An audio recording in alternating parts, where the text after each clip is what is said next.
regarding your business growth. Yeah, so the big question for these talks has ever been, how do we teach English or any other language? This is the first big question. And the second big question for you, for every single one of you, is how do I make my business grow? Yeah, these are the two main questions for these talks. Now, in today's webinar, as part of these questions, I would like to focus the attention on, well, there will be two parts. One will be the academies, yeah, the so-called academies or language schools. What are the myths around learning that they have to use so that their business is successful, and is there an alternative to it? And the second one is more concerning your growth. Yeah. So what can I do? This is a very important question. What can I do if I'm not a salesperson? I'm a teacher. How do I grow? What can I do? So in this regard, we're going to show you what we consider one of the most powerful tools for your growth. Yeah, how it has evolved.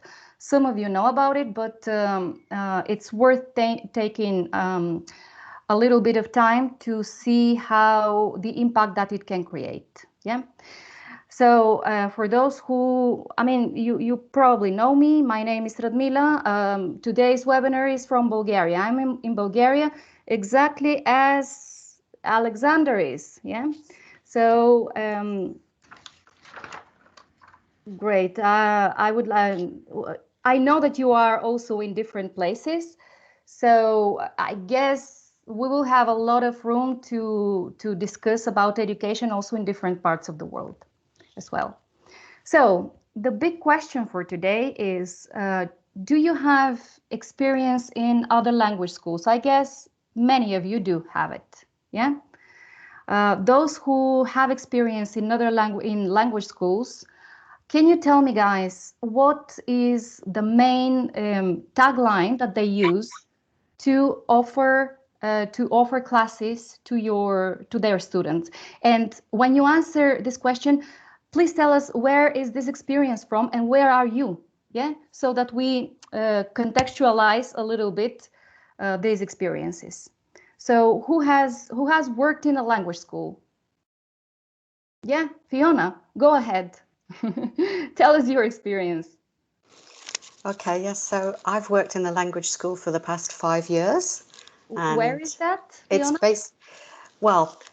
It's the headquarters is in Paris, in France, but I've been teaching French people here in London in like a small kind of subsidiary, and the way that they sell their language courses is they claim that they have a unique method which allows the student to learn English much more quickly than other methods, and they have a set of books which are kind of novels, if you like, which have been created to allow the student to learn different parts of English speech from a very low level to a more advanced level. So they've created their own different structure, and each book has a little story. Okay, so the student reads the story, and as they're reading it, they have to focus on not just the words that they're reading, but the pictures which they relate to the story. Okay, the idea being that the combination of images and story will allow a kind of natural learning. Okay, and to a certain extent, this can work. And you know, it compartmentalizes the grammar that you can learn, you know, starting from a very basic level of learning present tense and then present progressive, moving on to past simple, then present perfect, etc., and then advancing up to learning phrasal verbs and idioms. So it's progressive, obviously. The trouble is, I think, that it's too restrictive, I think. And that alone is not enough for the student. And so as a teacher, I can use that as a basis, but if I used only that, the student would get bored very quickly. So I have to put in a lot of extra time to create lessons that have more variety and to choose things that are appropriate for that student. I get told what level the student is at the beginning. That might be right, that might be wrong. I've had situations where I've been told that a student was at a very early level, whereas in fact they're much more advanced. And I've had to quickly make adjustments. So Okay. yeah, that's been my experience. So I have two questions for you. The first one is, would you teach your kids that way? Another language? My kids, what do you mean? If Could you you, if, explain? yeah, for instance, imagine that you have kids, nephews, whatever, yeah? So would you teach them that way? Would you choose this method to teach them? Not really, no. I think that I could use elements of it. Elements of it do work. Certain things really stick in the student's mind. But the trouble is that unless you're constantly updating these stories, they can quite quickly become old-fashioned and out of date. Yeah, and these resources have not been updated for many, many years, and there are some parts of the program where I literally won't use them because it's just so out of date, and I think I would be embarrassed to show that to my student. And I certainly wouldn't use that if I were teaching a young person. I would do something that's relevant and, relevant to today and to what's happening now to keep the learning fresh. Okay, so I understand. The main problem is that it's outdated, that you have to spend extra time, yeah, preparing. But let me ask you this. How long does it take for a student to learn that way, more or less? I mean, how long does that language school claim that students will learn eventually? Do they offer a study? Do they offer a strategy for their students? So do they answer the question, how long does it take to learn with us? And how many words eventually through these stories, how many words, what grammar do we cover? Okay. Well, for each story, they do give information as to how long that should take to study that particular story. Like maybe say 6 or 8 hours per book. But in addition to these books, they also offer an e-learning experience, which happens to be the same books, but which are available online. Which the student can listen to a person reading the books, okay, and then they can answer questions on them. So the student really needs to do additional work over and above what I'm teaching them. So yeah, they do have a concept whereby they say how many hours it's going to take to go from level 0 up to the highest level, and we're talking hundreds of hours. Hundreds of hours. The problem is that when they give you a student and they say, okay, we want this student who is starting from maybe level 2, we want them to go up to level 3. They don't seem to recognise how long it's going to take that student to actually jump a whole level. Yeah, They don't want to recognize, or they're not interested in it.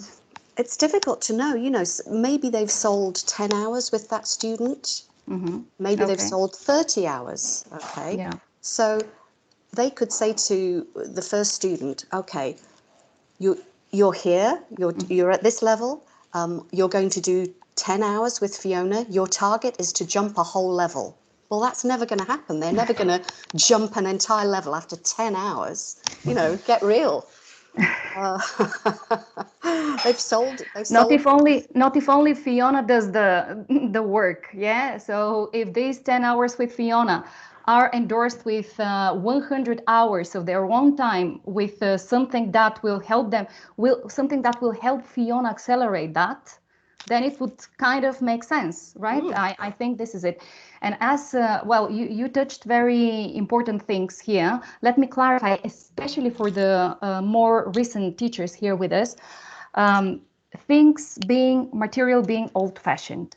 So not only, of course, I'm thinking when you were sharing your experience, I was thinking, okay, so how great that here we can share all these activities. How great for two reasons. Yeah, one is that it saves you prep time. Obviously, instead of you trying to complement something that you even feel embarrassed to teach, you can use all these activities that are ready to go, ready to use, and so on. But the second benefit, in my opinion, is that these experiences are real and they're very engaging. And we will see when we get to talk about the blog. I was absolutely amazed of the quality and the insights that you can find there. And the same is with the activities. So in the activities, actually, I've mentioned it in previous talks again, but it's worth reinforcing that idea again. Not only your students learn, we transmit experiences. Yeah, so the best way of a student learning is this, according to that person.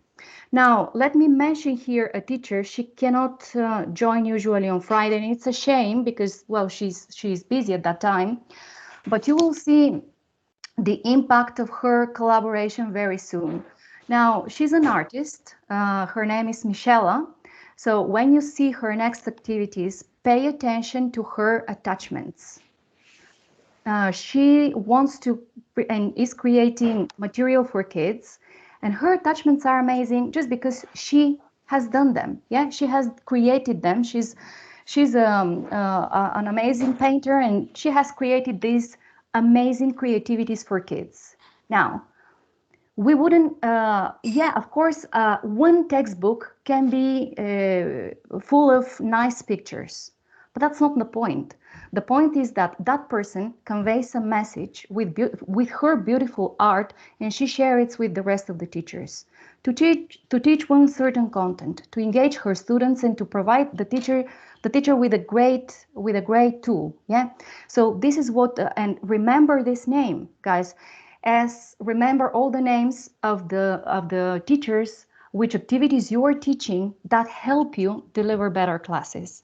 I think that one of the great actually characteristic of this community is exactly that.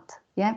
So not only I'm going to make the most of my time and reduce prep time, but I have here people that are telling me through the activities what they have learned. Yeah, so this is amazing. I asked you also about do they quantify at all what's the outcome for the students, because this is very important as well. I think that in previous talks we talked about it, but we forget, or people forget in academies, especially in academies, forget that people need to learn fast. They need to learn fast, and we have to think how that can happen with economy of resources, with economy not only of um, class time, but also money for our clients. So this is very important. Now, I asked you about what other people are offering and how they see education, because there are many myths that at least I have come across. We'll see some of them. Yeah. Before that, Guillermo has raised his hand, so I would like to see what, or to hear what he has to his experience basically. Well, hello. Hi.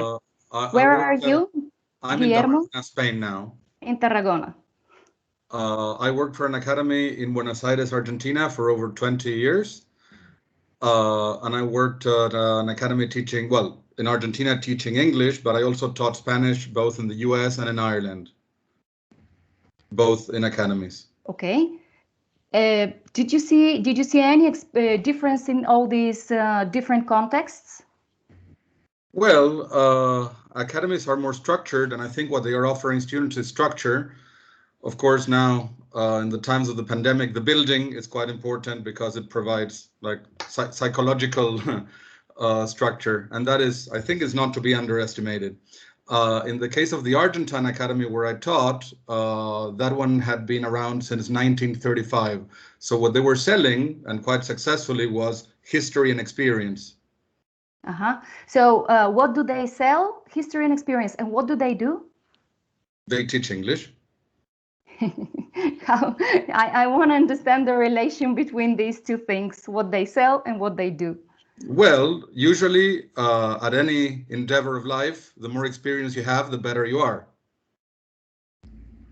Have you heard about the 10,000 hour theory? No, but you can tell us. Well, it's very simple. It says that if you put in 10,000 hours of work at anything, you will become proficient. And this has been tested by not only biologists, but psychologists. Well, I see some people nodding, maybe they heard of it. And it's you know, it sounds very square, but it's interesting. You know, you put in work, you develop experience, method, and there you are, voila, playing the guitar or a language. Yeah. Oh, absolutely. Yeah. Absolutely, it must be true. Of course, you're not talking about 10,000 paid English teaching hours, right? Well, this is in general. It says that if you put in 10,000 hours at anything, then you will become good. In my case, well, I have more than that.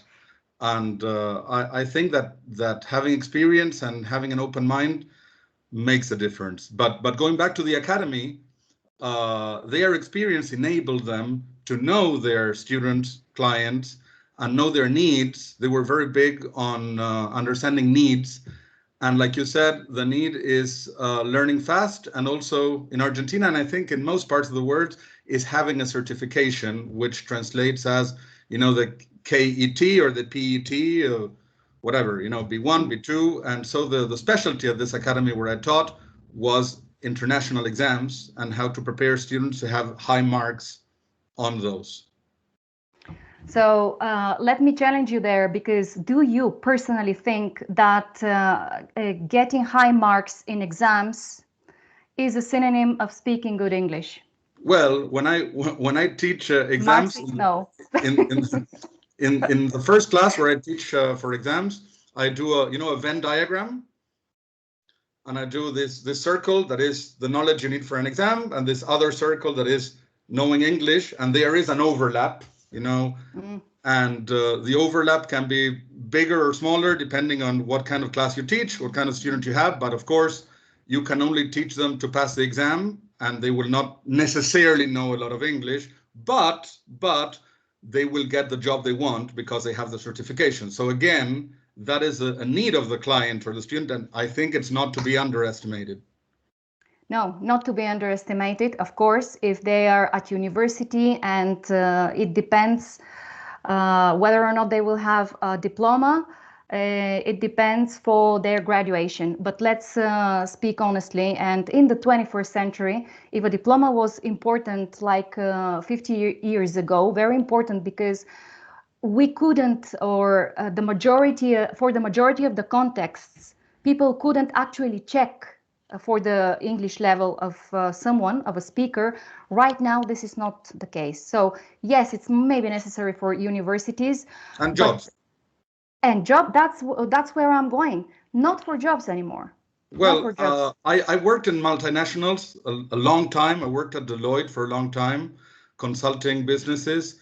I worked for automotives. I worked for Google. And many of them international. If you want this job that is on top, you need this certification. And if you're not a native English speaker, they will ask, especially for a B2 or a C1. And if you don't have it, you're not a candidate, like that. And that is the internal process of many corporations, including, you know, the tech giants. I have friends that work in Facebook, same thing. Yeah, this is changing. This is changing because right now, the interview process has different stages, and it doesn't matter what it says in your CV. For all these big corporations, at the very last stage, if you're not proficient in English in the interview, forget about your job. No, I agree with you. But what I'm saying is that if you don't have the C1, you're not getting the interview. You're not going to the interview. Maybe, they will not maybe interview you without the C1. And yes, it says that on the application form. It's true. This is true. Well, yeah. Again, this is something that might have happened because people overrate themselves, right? When in a CV, we tend to put a little bit more of knowledge than what we have usually. Yeah. Okay, so who else has experience in academies, guys? Anyone else? Oops. I do. Go ahead, Curly. I work in an academy for 2.5 years, but in Brazil. I'm not there anymore. But I mean, the experience was very good because it was kind of different from Fiona because their books were updated every year. So that was good, you know. But the bad about that, it was that you needed to prepare every year different classes. You couldn't have the same classes prepared already, you know. So it take you longer to prepare classes every time. Okay, so the question here is that what I can see is that a lot of what the academy sells as a method eventually is something that is entirely in the teacher's hands. My point is, if Fiona does this extra work to enrich her classes, the academy will be doing better. If you, for instance, prepare every year, the academy will be doing better. So I want to see how what is there a gap between the marketing side and the real methodology that people are using, that teachers are applying in the classroom. And I'm thinking, and by the way, regarding what Guillermo was explaining, I will share a video. I have to find it, a video about what Elon Musk has to say about precisely people taking interviews and so on. Yeah, because he was mentioning one of these big companies. So I'll send you a link to see that the context and the whole situation is changing. But again, big schools with big taglines, and then the reality behind. Yeah, this is it. These are the myths that we're talking about. And the reality behind is that tell me in one sentence, what was, for instance, the selling point of the academy that you were working for? Curly. The selling point. Yes. I think they base a lot in their material because it was updated. So that's updated material. Yes. Our material is updated. Yeah. Come to us. Our material is updated. It's because I mean it was like there was a lot of other schools where people already knew that their material was not good, you know. So they were like, yeah, we are fresh, you know. Okay, fine. Yeah, that's good. That's good. Okay, any other experience from differences between the myth and the reality? Mark, come on. I mean, I used to work, I was working at one point for Opening. You remember Opening English School? It was an English school. They had a kind of mix of, computer classes and, with the computers in the room and then backing up with, a session with a teacher.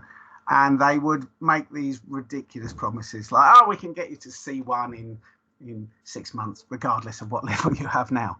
And they actually got taken to court at one point. And what they did is they got their, the owners got their children to pretend to be students, and it was a bit bad. And eventually they went bust, But there was a lot of selling, a lot of they had these two people they called didactic consultants, who were basically salespeople, and they would anyone would come in, even if they were people who looked as if they couldn't afford, they had to pay for the whole course up front. And they would say, don't worry, it was all done through the banks and that. And there were a lot of promises made that couldn't really be kept. It's like, yeah, you'll get to this level in this time. Not really saying that basically, yeah, you'll get to this level in this time if you put in some extra work. It's not just if you turn up at the classes. So yeah, there was a lot of empty promises. Empty promises. Yeah. Yeah. Has anyone had experience in Kitsanas, for instance? Any of you? No? Okay. For me, well, okay, so we'll talk about them. I know some partners have had them, so when they join, we're going to talk about about that. Okay, so all right. When you guys share your content in social media, for instance, do you come across the adverts of other schools, other language schools? You do. What are their taglines? What do they offer? What do they promise? Exams. All Exams. of them. Exams. Do you want to get your cert? Come here. I've been working many years now in this sector. Majority of them, unfortunately, in academies, and that was the main goal.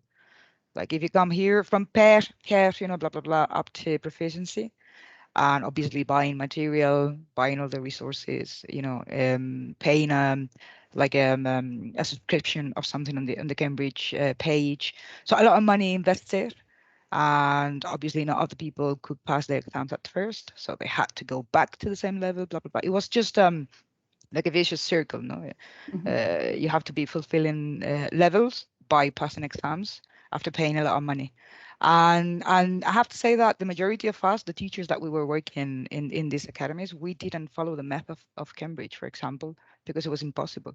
So at the end, you had to, make your students reach their goals with the exams, but using a different method, own one or whatever, because the Cambridge itself didn't work. So I'm so against exams myself in every kind of subject. I think that they are useless, but Cambridge are even worse, in my opinion. Okay. So what was the flaw that you think they have? Sorry, I didn't get what you said. Well, what were the flaws of these materials that you disliked?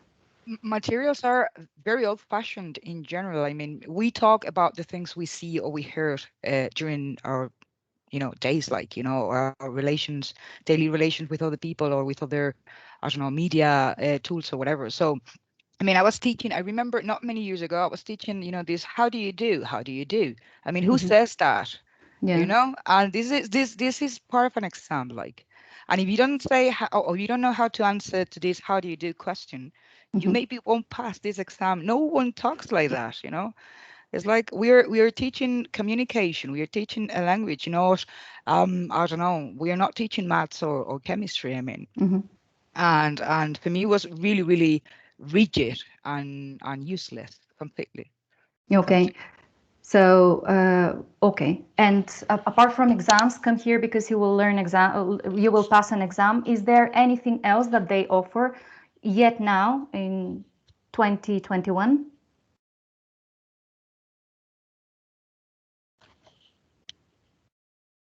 Patri? Sorry, I was fighting with these new headsets, and I'm a little bit. Oh. Yeah, exams and I don't know. I see a lot.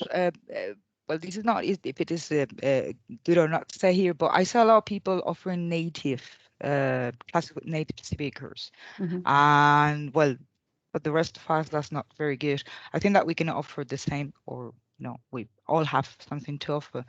But yeah, they sell this unique way of connecting with native people, which Okay. it's not very good for the rest of us. I've seen a lot of packages, like you can hire a teacher for 3 months and get such a level, blah blah blah. And well, I think that I love, for example, the I don't know, the Swedish or these people up there in the north, the way they teach, because we all learn in a different way. So I don't really see the point of selling a close number of hours and promise you, okay, all of you, everybody in the same course, buying 10 hours is going to get the same level.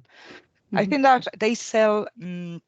Again, what Mark said, empty promises regarding what we can do with them, no matter who they are, and no matter how they learn, or no matter what their backgrounds are. You know, it's like a student is the same as student, no matter who this guy is. Well, And it's very impersonal in that sense. mhm. Okay. So far, I haven't heard anything that would surprise me. I would say, oh, I want to know more about these guys. I actually want to understand further. Yeah. So what I understand is that one thing is the unique selling point, completely different from what happens in the classroom. So the unique selling points are always the same, and they are you will learn here in order to pass an exam with native speakers. If I were to summarize it in one sentence, it would be it. In Curly's case, they add and the material is updated. So this, for me, is one thing, very abstract, very different from what happens in the classroom, as Patricia said, not really providing enough material, and Fiona's experience as well, for teachers to cover and to do great classes. This is it. Yeah. So very important that we understand that in all this process, the pressure and all the hard job is on the teacher. Yeah. And for the teacher. Okay. So what I see is that the academy has the tagline, the teacher does the job. Yeah. These are two very different realities. I'm going to sell, you're going to teach. And these are completely different, you know, they're on a different page. I'm going to sell no matter what, you're going to teach as you understand, yeah? But what's the method? Is there anything that we can do to help you? Is there anything that we can give you to measure success of your students' progress? Is there any strategy of choosing the material? Why this one and not the other one? What's the method? Yeah, where is it? Yeah, where is it? If I want to see it, can I? Or I have to attend this teacher's class in order to see one thing, and this other teacher class in order to see a different thing. Yeah. So this is the reality of today's education. This is it. And on top of that, there is something that bothers me deeply, which is when a student comes to us and says, oh, my teacher was very nice, but I didn't learn. Yeah. So what does that tell you? What does that tell you? Is it really on the student? Is does the student have a lower capacity to learn? Yeah, the teacher was nice, but I don't learn. So is it not the other way around? Yeah, I should have learned, and I had someone that guided me incompetently. Maybe. Yeah. So what do you think? Have you heard that phrase? My teacher was nice, but I didn't learn. Does that sound familiar? Yes, it does. Ollie, can you tell us about it? Hi, yeah, sorry. Yeah, no, I was just reading from the manifesto from my old company, and I was just going to read it for you. Specialized courses enable you to learn from highly relevant content that is directly applicable to your daily tasks and responsibilities. Well, my first class, I was with my first class they put me in. I was with the managing director of La Caixa in Ram de Catalunya, and an agricultural farm worker, and a web designer, and just completely random fields of, it wasn't at all applicable to each one. And they said, teach business, go. And so they said, yeah, it's nice, but you know, so I've got like a 21-year-old farmer and yeah, like a 50-year-old CEO lady. Not that it mattered, the gender doesn't matter, but you know, the managing director. So yeah, I had no idea what to do. And I had to teach them business. It was like, how is this appropriate? And you know, how do I do that? I don't know. Yeah, exactly. Well, it didn't fulfill the promise, is what I was saying. It wasn't a specialized course at all, and I'm not sure they even do provide specialized courses. It's just under the banner of business, you know. So what they didn't provide in the first place for me is any help for you. Well, if there is a teacher, if there is a competent teacher that doesn't know what to do in a situation, come on, what's going on here? Well, actually, if you're sorry for interrupting again, but I was actually kind of brought into another office and said, Ollie, what's going on in the class? Because Maria Luisa is complaining that she's not learning the things that she wanted to learn. And Juanco is not, tampoco, is not, also, he's not getting what he needs. But how do I do that with an hour with 3 or 4 completely randomized businesses? I don't know how to do that other than teach how to answer a phone. I mean, what do? I don't know how to do that. I've got no idea. The vocabulary is completely different from each student, and I was basically at fault for not providing, you know. So yeah, I was put on the spot and also kind of shamed for it as well at the same time. The problem was for you. Yeah. Yeah. How did you solve it? Well, let's say that the solution. We found the solution after around 6 months. The students enjoyed it, but I started to feel guilty. So instead, I probably shouldn't have done this, but what I said is, look, you tell me what kind of things you need. So what we did, we realized that at least everybody could do, I don't know, interview situations, things like this, just things that we can all use. But it was very few things that everybody had in common that we could use. So the things that we did have in common, we used those. Okay, Oli, and you have a proper teacher training, right? Yes, yeah. Of course. And in the course, did they prepare you for a situation like that, or it was just okay? Well, no. Well, I did a TEFL course in like, I don't know, 15, 16 years ago. But no, the training with the company, the academy, no, they didn't train me for that. No, they just kind of slapped me on the back and said, get in there and teach some business. That's a classic. That's a classic. Yeah. A classic. That's what I'm talking about. It's a classic. So to that, there is, it's all on the teacher. If you perform right, for some reason, it's because you spend a lot of time preparing. And to me, asking the student, okay, guys, what do you want to do, is actually the worst question. But it's not on you. I mean, it's not to blame you. You're not the one to be blamed for that, because no one gave you any guidance, any help, any aid, any tool. Yeah, no, I'm aware it's definitely not the best question to ask, because it also appears that I don't know what I'm doing. And also they've been sold something and I'm telling them more or less that I don't know what that is. So then of course that's not good. But at that point it was me trying to help these people get something what they wanted, you know, like help them get what they need. So there is another thing here, which is teach them business English. So, all right, business is such a broad concept. We have to start with something, yeah?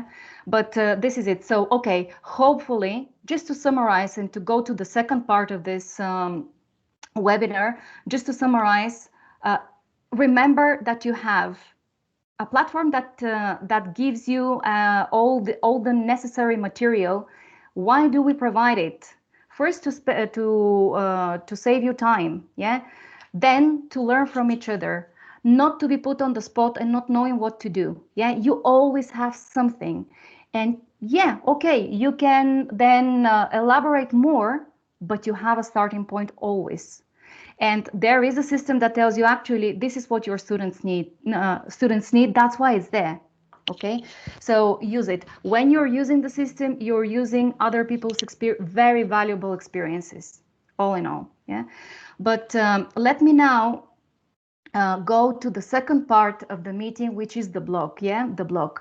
Now you are teachers, and those of you who love sales, for instance, I know that Anna loves sales, but the majority of you love teaching. Yeah, and because you love teaching, you are going to be able to attract a lot of students. Yeah, very good students, very good profiles that will be engaged with your classes.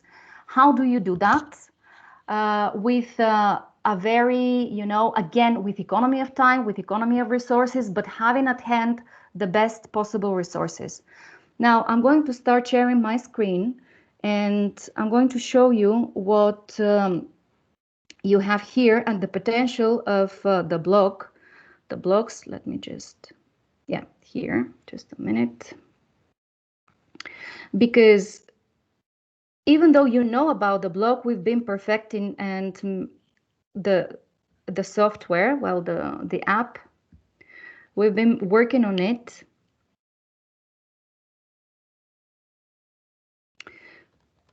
Can you guys see my screen?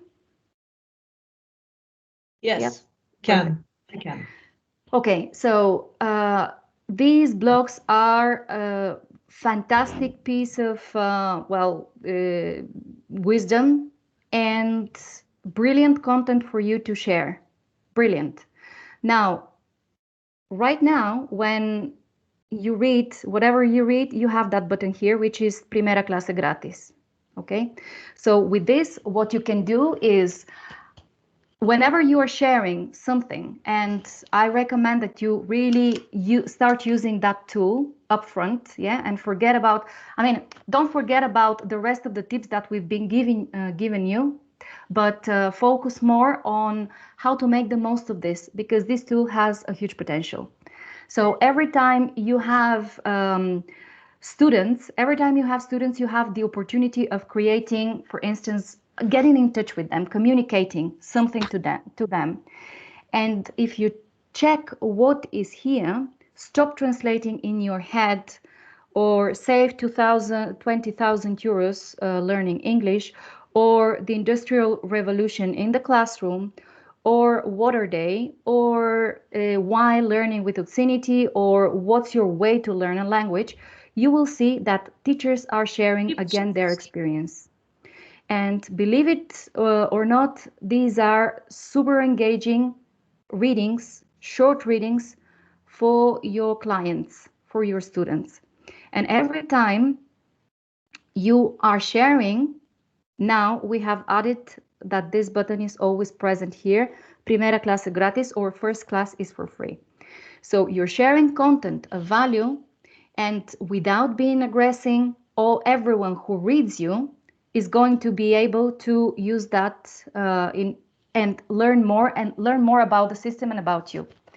So the thing is that if I, for instance, go to this blog, yeah, that Georgina has created, she has her copy. Her copy is here. She has embedded. She has embedded here an article from La Vanguardia, yeah, that OXINITY is appearing here. So it's a fantastic, resource for people to learn more about learning in the 21st century and so on. But Georgina has embedded it in her blog post. Now, anyone who shares that, you guys have to remember just to take this URL. Now it's super straightforward to take this URL and to paste it in your on Facebook or on WhatsApp, or to pass it on to students. Yeah. Now to this, I would only add remind you to add your IDC. Otherwise, the outcome will go for Georgina. But every time you write something, you create a blog, then that's the most powerful tool that you can use for your students. Yeah. So, and everyone can be a great writer with a little bit of practice. For instance, Gergo's posts are amazing, very insightful, yeah, very interesting regarding the language. Johanna's posts are amazing, Georgina's posts are amazing. All of them bring something that is a value, can be a value for your students. So, and there is content for every single situation, so to speak. Yeah. So if, for instance, we want to help students with some tips on how to accelerate their learning, we can send them this. Stop translating in your head. Some curiosity about the language. Water Day. Yeah. Why do we call Wednesday whatever? Very interesting. What is the way to learn a language? My only advice is use very catchy titles. Let me show you something that got my attention.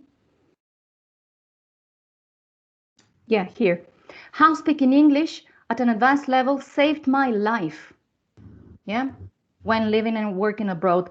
This is very, very commercial, if you wish, but she never wrote it. Antonella never wrote it thinking of sales.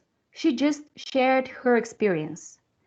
And her experience and her story is what will engage the best with any student, with any learner.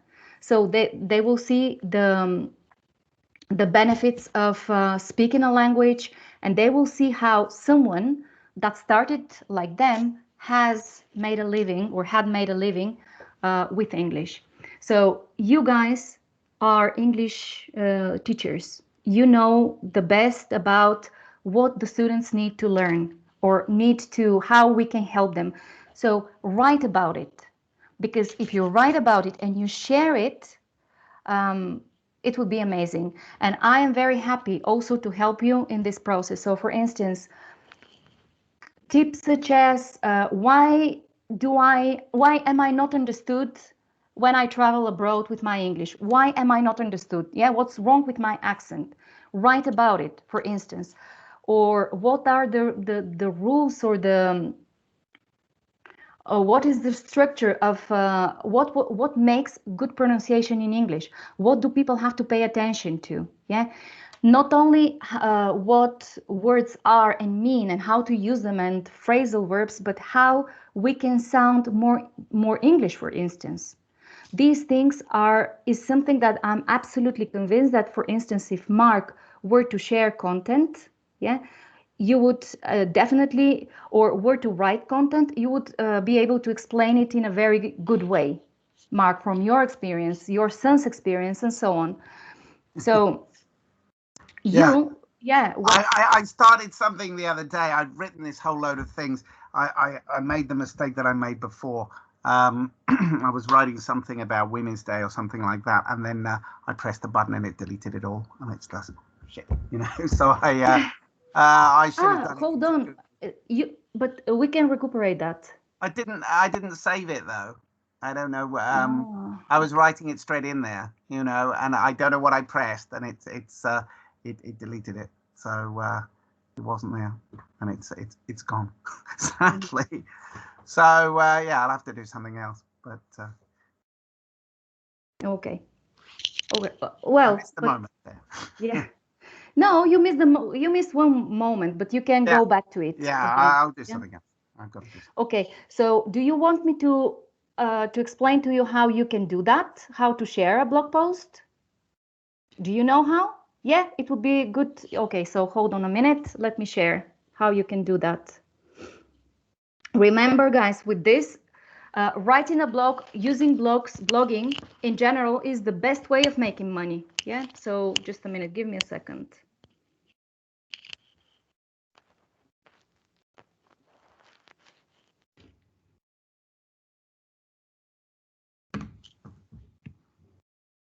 Where is this here? Yeah. Okay. So, for instance, I want to, I see, here. I want to make my students aware that we are in La Vanguardia, for instance, but I want to make them aware that we can accelerate their learning, etc., etc. So I will share this. Now, you can either use one of these buttons, Facebook, LinkedIn, Twitter, etc., etc., or you can copy to the URL directly. Yeah. So to this, let me find my WhatsApp, for instance.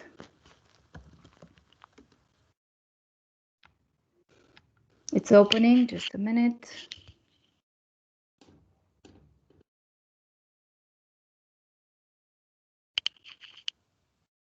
Can you see my WhatsApp opening? No. No? Okay. No.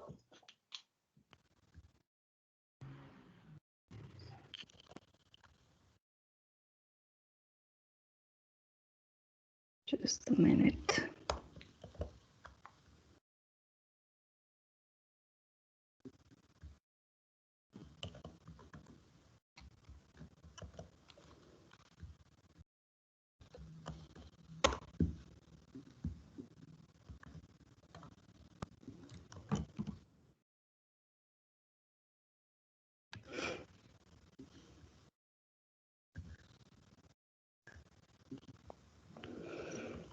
Okay, so when I copy to WhatsApp, yeah, I'm here. I'm sharing Georgina's blog post, yeah, and automatically, as you can see, although I'm sharing her blog post, the system has added my IDC, yeah. So it's very straightforward to share something. Of course, for your own blog posts, it doesn't matter if the IDC is there or not, but for the rest of the blog posts, we have it, yeah. So when you share it that way, then people, we still have to add the thumbnail here, but it's very easy. So that with a little bit of text, I mean, I can put a little bit of text here. Yeah, so read my post about this and that, and this can be WhatsApped. The same for Facebook, the same for all the social media. But a very, a very direct way of doing it is, what are my contacts, what are my students, so I'm going to send you this because I think that you will benefit from it. Any questions, guys, regarding this? Yes. Yes, go for it. Okay, well, why isn't there an image on the thumbnail of the WhatsApp? I mean, because images are very, very attractive. So that images help you want to click sometimes. Images communicate and say things. So I know it might be difficult from the development side, but why does that happen? There is no, for WhatsApp we have it, Georgina. Oh, really? Because I didn't see it when you were showing the example. I didn't see the image coming up. It's there. It's hold on. Look. Oh, well, I will try it myself. Here. Check this. Yes. Check this out.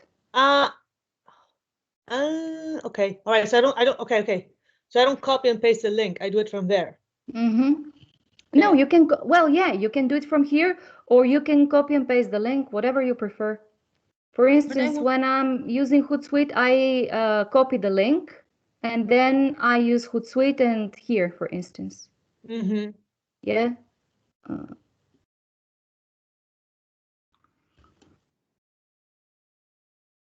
Yes, but I didn't see it happen in the WhatsApp. Whatever, I will try it myself, Ramila, don't worry.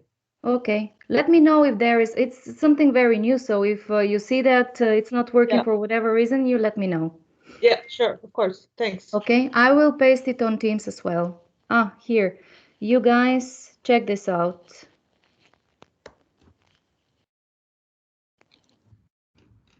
I've just shared it on Teams. So this is how students will see it. I shared it in the OXINITY group. Oh, and in this chat as well, I'm going to do it.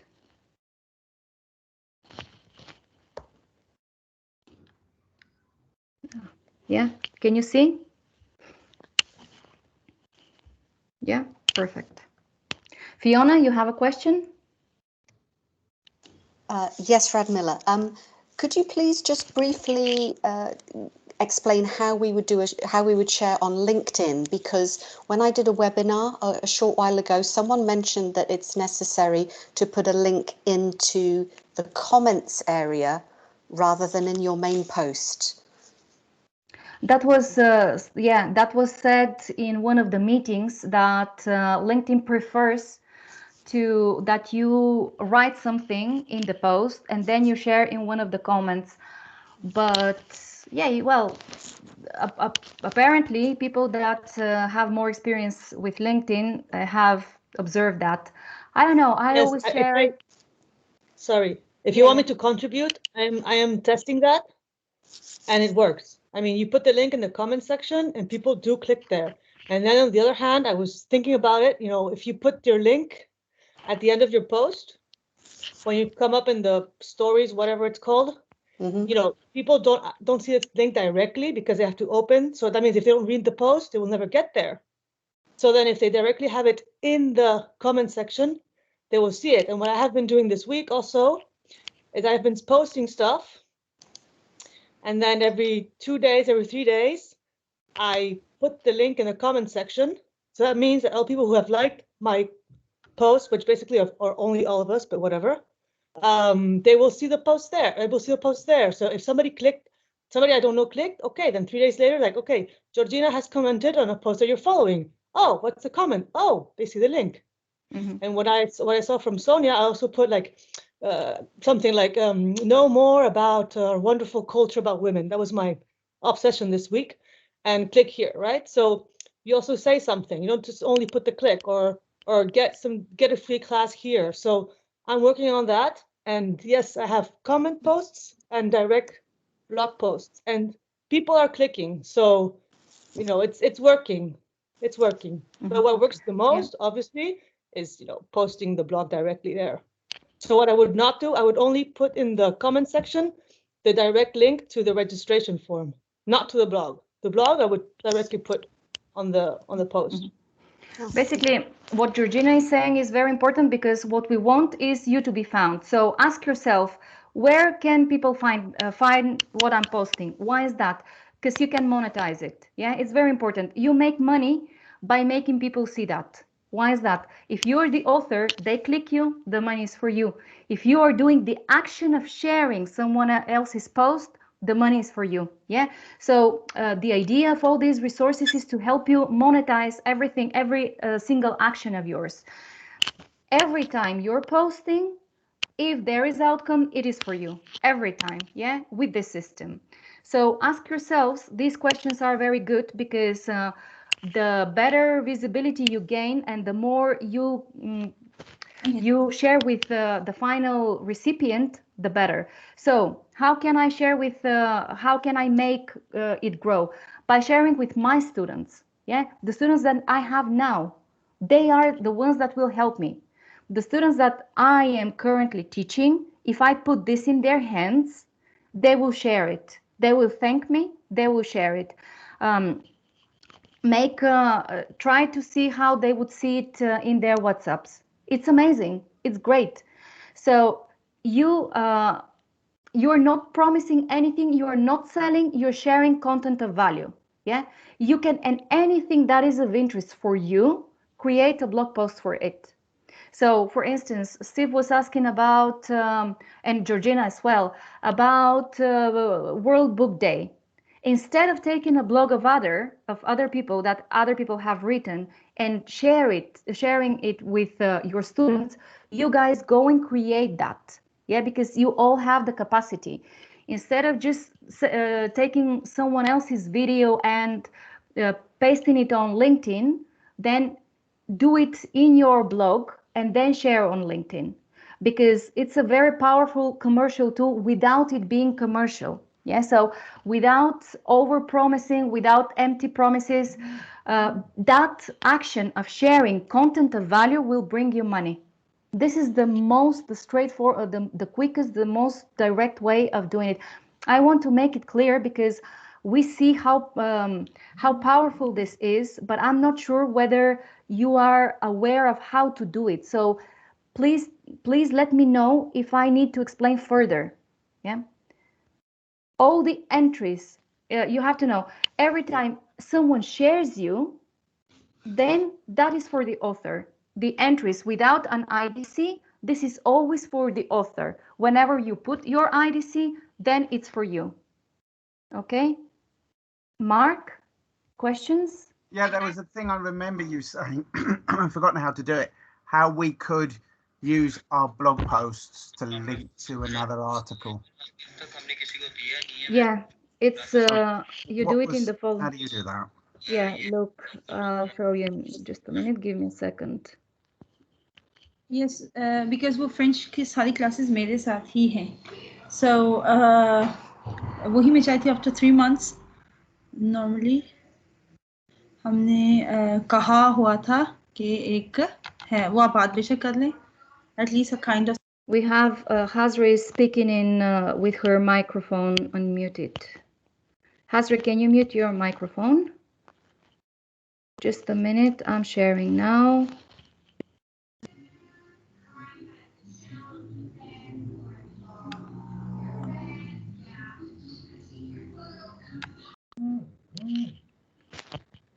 Can you see my screen? Mm-hmm. Okay, so you click here on iframe, yeah? on iframe, and you insert the URL of what you want to share, Mark. Okay. Fine. And then you put here 100% and then 100%. And activate sidebar. This is it. Cool. Okay. Thanks. Okay. Okay. Any more questions on how to get started? How would you do it? For instance, I don't know, Mark, how would you use this? Well, I saw an article. I mean, there was a funny thing the other day that one of the guys from El País in English was doing. He put something on the Twitter that I'd actually answered, but he didn't retweet my thing. There's a thing in El País in English about misunderstandings between Spanish and English. You know, people pronouncing breakfast as breastfuck, and people confusing cajones with another word, and words for chicken and things like that. And there were various amusing ones there. It's all on El País in English, so I might link to that because it's quite funny. You know, it is amusing, and might be amusing for Spanish people to see that you know, we also make these mistakes. But he sort of makes it clear at the beginning of the article. That you know, don't be afraid to make these mistakes, and you know, people will be laughing with you rather than laughing at you. And you know, especially it's it's a funny thing, it's an amusing thing, you know. So that you take it, you do a blog post with it, you write your comment, you you use the iframe to insert, yes, and then you share. So sharing is very simple. You all do it. All of you are experts in sharing, but now we need to focus all the efforts to what will give you money. Yeah, because if you share El País, then the money is for El País, not for you. So we want the money to be for you. Yeah, every time. So share a lot, but share it with a purpose. Share with the money in mind. Yeah, the dollar sign. When you share, it has to be that way. Yeah, the dollar sign in your eyes has to be there. Why is that? Because you're not sharing any, you know, you're not sharing aggressively, you're not selling. You are just helping students to learn, and that's powerful. So, but you're doing that, and because you spend time, think, yeah, but that comes with an outcome. The outcome will be for me. Yeah, so if there is no IDC, the outcome is for the author. But if there is your IDC there, then it will be for you. And you can share everything, yeah, materials, tips, books, films. Steve's idea of World Book Day has to be in your blogs. We have to literally flood on this day. I don't know when was it, but we have to flood it with. It's a different day in England. It's weird. Okay. Here it's on the 23rd of April. Because my wife has a bookshop, so I have to know that day. Yeah. But yeah, in England it's another day. It's a different day. I don't know why England being different again. Yeah, but then every week we have to provide material for your students. Every week, something of value for them. Can be a tip, can be vocabulary, can be pronunciation, can be films, can be books, can be anything. But it has to have your seal, yeah, the OXINITY.com blog, whatever. I can put something, if it's something in Spanish, I can put it on the bookshop's Twitter, because I do that. So okay. Well, so you have plenty to share with you. Your IDC, put it on Twitter. That's got to be in Spanish though, because they only read that in Spanish. Okay, fair enough, in Spanish, but again, it can be something that you've written or written by other people. Okay, Georgina, I think that you were are you there? Are you still there, Georgina? Yes, I'm here. Yes, great. Always. Okay, so I think that this has to be the tool that we use the most in terms of content sharing, because you are the one, you are among the people that shares the most. What do you think about it? How would you use it? Me? Yes. Me? Yes. Okay, what I would do, can I honestly say this, what I would do? We're a community. Each of us has an expertise in an area. So I would assign who's going to write on what topic or what area of language, because I'm here, oh no, I want to write about pronunciation, how I learn English, and you know, and this language and these mistakes. So I say, hey, I like to write more about the business of OXINITY. That's what I'm going to focus on. maybe Mark knows a lot more about the language of English, I'm sure, than me. So maybe he should be the one writing about this. And this is the way maybe we could rely on each other. Maybe I like to write about education and I like to write about the business. And what I'm doing also, I'm writing, what suits my needs. So if I'm going to be talking about traveling, I'm talking about, I don't know what I'm talking about next week, whatever, but I'm writing a review about a restaurant. So I can talk about eating and I have that as a review for when I talk about FECE. So I write blogs that suit my needs. And this post that you just saw recently about the Vanguardia, I wrote that because did my first newsletter to companies. So I say, hey, we're big. Why? We're La Vanguardia. I was like, oh crap. So I have to write a blog post. I did that today. So I write what suits my needs, but then maybe you should write what suits our needs. Because if I can rely on you for the language, hey, I'd be posting every week something new, something cool, something whatever. I cannot do it alone. So that's honestly, what I would do. Okay. Share ideas. I don't know. And I'm not sharing as much as I would like to. So I don't know if that's the answer you wanted, Radmila, but this is how I see it. No. It's a point. It's a good starting point. I was thinking that it can come quite organically because, for instance, regarding suggestions for books for children's books, there is a beautiful blog post by Laura Whitaker. So we will take it and we're going to distribute it in parents groups. Okay, so if you provide content like that, like this one, then it will definitely be shared a lot, in these parents groups. Yeah, and then maybe the references. Like I was just surfing on the net one of these nights, and I've shared it on the chat. Like, hey, I found this resource of books. So maybe like sharing ideas, sharing possibilities, sharing references could help others create their blog posts. Maybe, but for instance, Laura creates quite a very good blog posts for tourism and for kids, for instance. So she has found her niche, whereas Gergo creates posts for about the language itself, and you create posts about everything pretty much. But Anna has created more posts more useful for practical purposes, like you're unemployed, that's what you need to know, that's why you need English, for instance. You can do that, but eventually there is a good purpose, then we're going to share that a lot. Okay, so even although I'm not a fan of it, how you can accelerate learning in order to pass an exam, that's for Guillermo, for instance. So even that can be something very attractive if we work on a good title so that we have a good outcome from it. So again, the question here is that every time someone clicks on the blog post, every time they have a chance of selecting a class.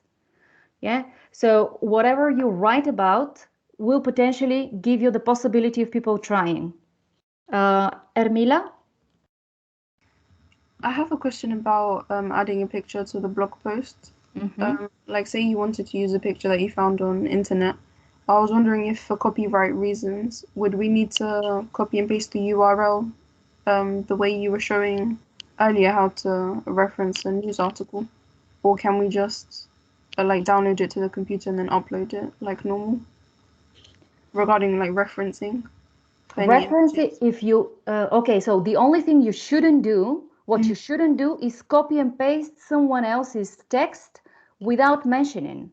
But if you put it in an iframe, that's fine, because you have to either write your original text or share someone else's, but within your blog post. So you cannot take the La Vanguardia article and paste it and present it as yours. You cannot do that. Yeah, I just meant in terms of images. In terms of images, you use Pixabay, for instance. They have Pixabay. They have royalty-free images. Oh, okay. Yeah, Pixabay. Oh, okay, that's fine. So if I was to find like an image on, oh, okay, I'll write that down. Like Of on what? Google, if I was to find an image on Google that I really wanted to use, let's say, I wouldn't go to yeah. Google. I would go to our Google, but go for the royalty-free images. Okay. I would go to Pixabay. Oh, okay, I understand. Okay, thank you. You're welcome. Okay, so guys, is it really clear how do I make money when writing and how do I make money when sharing? Just tell me that. Fiona, was that clear enough? I can't hear you. Yes? Sorry, I just had to unmute there. Yeah, I think it's becoming clearer for me. I haven't done any sharing yet, I must admit, because this is new to me. But I would like to very much start to think about how I could do this. I can understand how it's got fantastic potential. From a personal point of view, I think that I would actually like to revisit some of the initial webinars that I listened to when I first joined, and I don't know how I can listen to that again. I know that some of them are recorded, so if I want to listen to some of the previous recordings, how do I know where to go for? I will send them to you. Yeah. Yes, I will. Yeah, that would be great. For example, the week when I did my initial training, as it were, one of the webinars which I think would have been really useful was a Wednesday one on promotions. Yeah. But unfortunately, there was a big technical problem, and Anna Elena was not able to connect with everybody. So she said, "Okay, just listen to a recorded session from the previous week." But I don't know how to access that. So I would love to be able to access some of the previous things, listen to them again, so that I feel confident. I will send you the webinars. Okay, so as a recap, let me tell you the strategy here, on how to use that to grow and to make money, So there are two ways, long term and short term. So short term is using the existing blog posts. Now, when, for instance, if you want to share this blog post here, you copy that, you add your IDC, and then you share it. This is very straightforward. It's 2 clicks of your time. So one is to copy, of course, by adding the IDC. You add your IDC because otherwise it will be the money will be for me, and then you share it. So this is method number 1. But method number 2 is now this is yours. So if this is yours, you just take the URL here and then you share it. Now, whoever clicks here on first class, try first class and fills this. If there is no IDC, then the outcome, the money, the client will be for me. But if it's your IDC there, the client will be for you. And you have plenty of posts where you can do the same. So every time you're taking this blog post, for instance, and you're sharing, then every time someone clicks here and fills the form, then the outcome, the lead, the registration, the client will be for you. So as you can see, it's very easy. It's extremely easy to do that. And Radmila, where do we all find our own individual personal code, our IDC? In the promo button. In the promo button. Okay. Yeah. Okay. Radmila, I have a question. Is that okay? Yeah. You said short-term reposting other people's blogs on the URL, put in your own IDC, which makes complete sense. Now, long-term, you mentioned writing your own blogs. But how does that benefit if I share my blog is on there, my story, my content, and then other people are sharing that content, and then they're taking that cut, right? So how is that long term? If I'm writing it once and other people are sharing it, do I consistently have to keep like resharing my own blog, or I don't understand how that's long term. Okay, so whenever you write your own content and you share it, that's for you no matter what. This is clear, right? Yeah. Okay, so if I am Lorena and I'm sharing this, this is for me. And every time someone shares my blog, if they haven't put their IDC, then the money will be for the author. So Okay. if someone shares you without putting their IDC, then if they share your blog post, then the outcome will be for you every time. Now, if they put their IDC, okay, then the lead is for them, but you can use also the other people's blog posts, you know, so Okay, yeah, sure, yeah, sure. it's a win-win here. Yeah. It's a win-win. So by default, the author gets the money unless we put our IDC there. Yeah, but every time there is a shared something that has been shared and no IDC, then it's for the author no matter what, even if the IDC is not there. Yeah, it's always whenever we don't have the IDC, then it's for the author. Great, got it. Yeah. Okay, Thanks. so Ollie, imagine that this is something that okay, you need to communicate and you need to send your students something.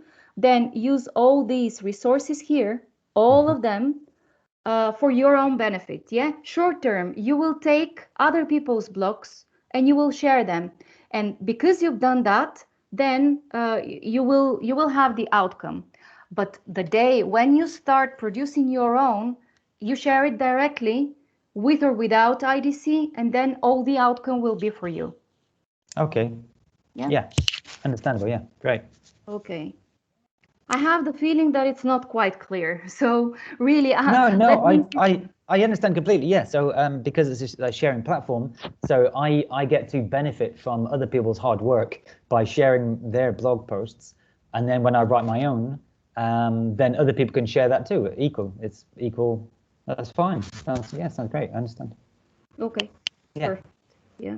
Okay, and here on the right you have all the other blog posts. Yeah. So you can, well, people can check all those, etc., etc.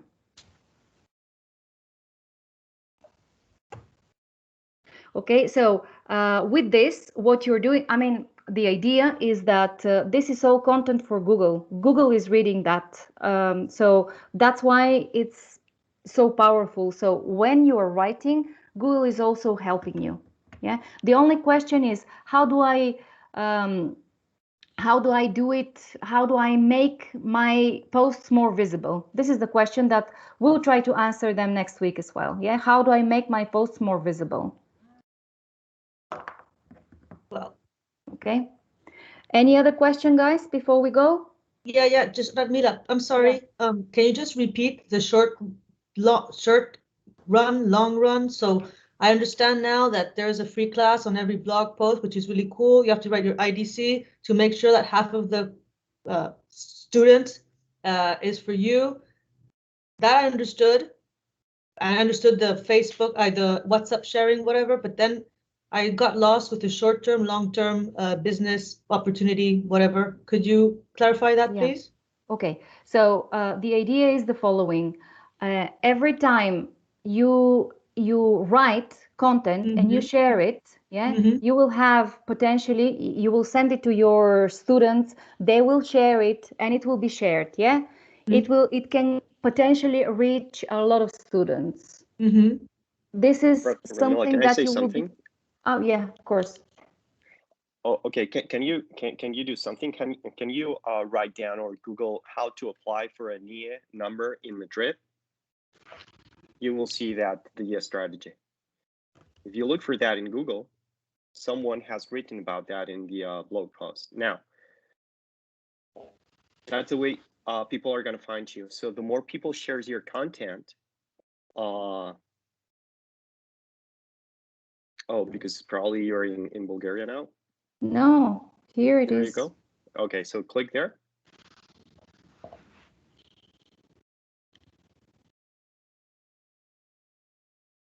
So anyone that is looking for a NIE or something like that, they will find this information, right?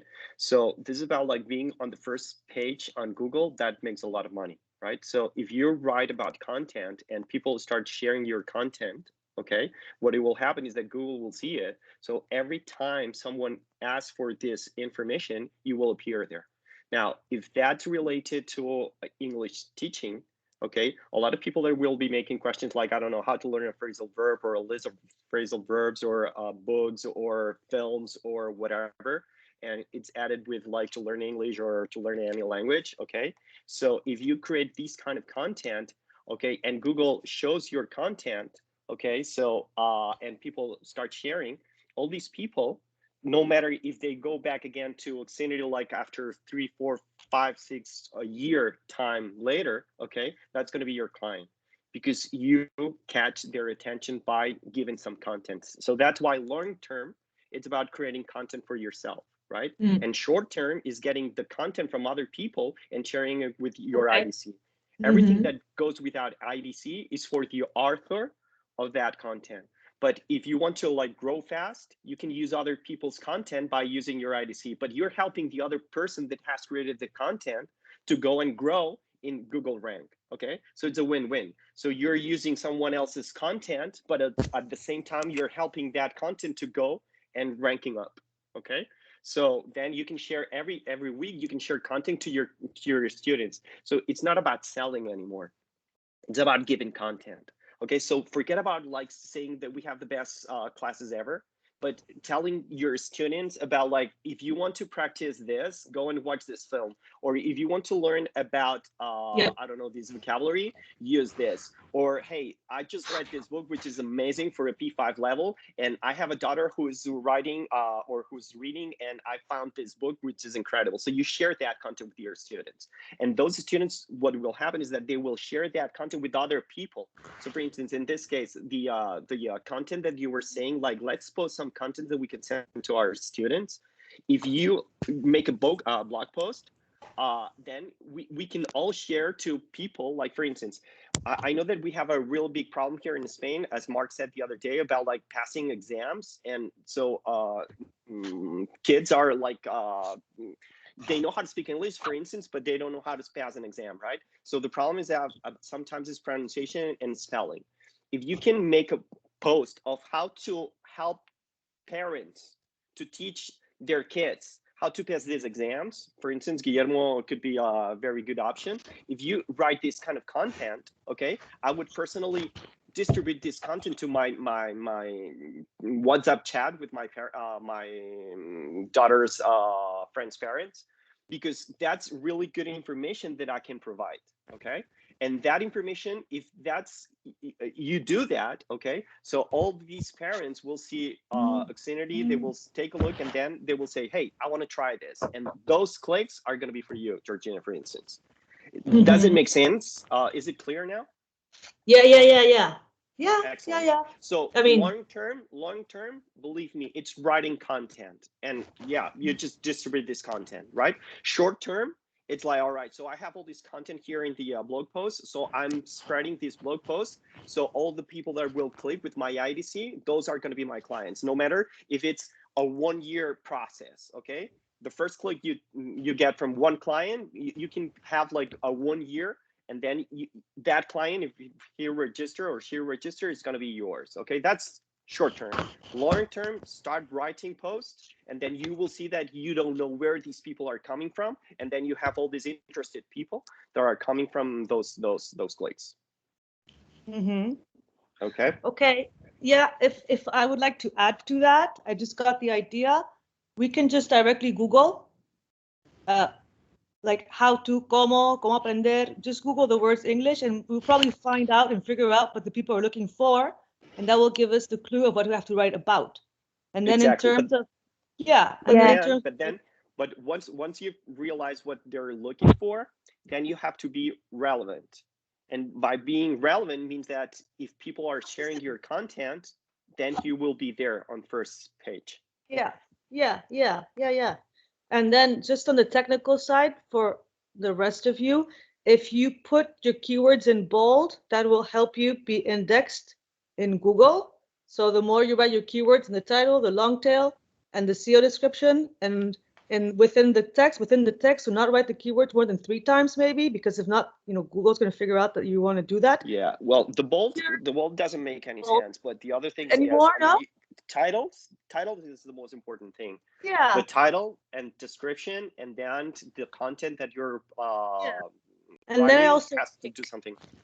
And I also link.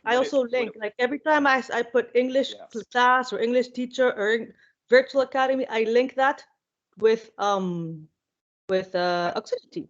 So then exactly.